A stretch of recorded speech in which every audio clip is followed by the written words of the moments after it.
Today's video is going to be about 5 anime facts you probably didn't know.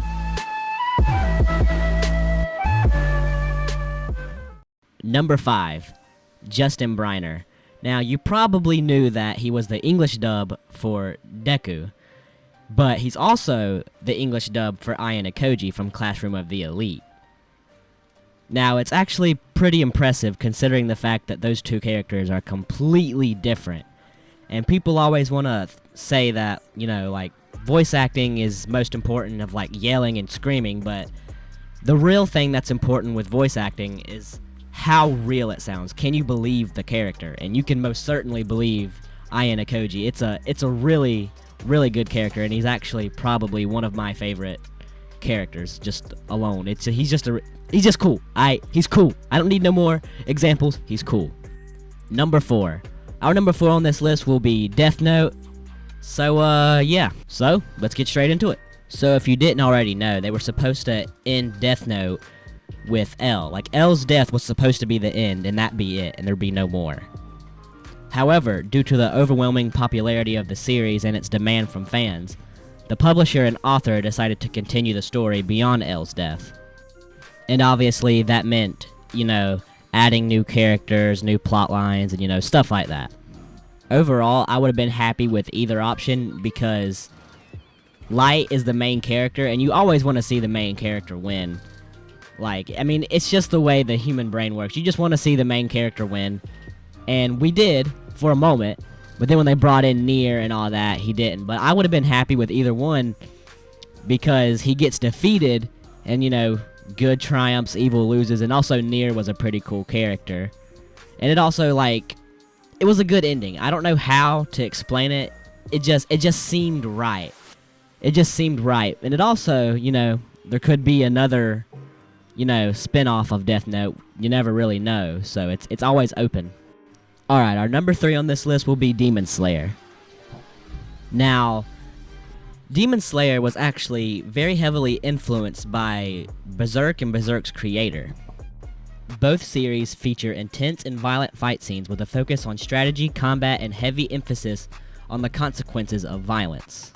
And although I haven't seen too much of Berserk, I can still see the similarities. They're both very dark tones, but Demon Slayer's a little bit lighter. It has well, not a little bit, it's way lighter, but still, you can see the similarities.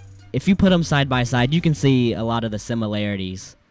And yeah, I would say that it's just made for more of a modern audience, whereas Berserk was made for, anime back then was way, way darker than anime now, and it fits better in shonen. Our number 2 on this list is going to be Naruto. And much like Death Note, originally, they wasn't going to go past the original Naruto series. And it also branches out to another fact, because Gaara and Naruto were supposed to be the only Jinchuriki. And that would make a lot of sense because you didn't find out about the other ones until Shippuden. So yeah, Shippuden wasn't originally planned. And a lot of things like Kishimoto, it wasn't originally planned. But he just comes up with those ideas, I guess. And they have their editors and things like that. But I'm actually glad he made Shippuden. Now, Boruto, that's a conversation. Naruto has been on the brink of extinction multiple times because I think it was Cartoon Network that it was on. And they about took it off because there was too much death. And he was standing, strong on his belief. He was like, no, this is how my series is going to go. And just because it was so popular, they didn't really have much of a choice, but he did tone it down a little bit, so Naruto has always been on the edge of cancellation since the beginning. So, it's not that hard to believe that Shippuden wasn't even originally planned. But thanks to the fans and popularity, Naruto Shippuden. There we go. Number 1, Dragon Ball. As I've said in other videos, it's really hard to make a video that includes anime like a top 10 list or anything like that without including Dragon Ball.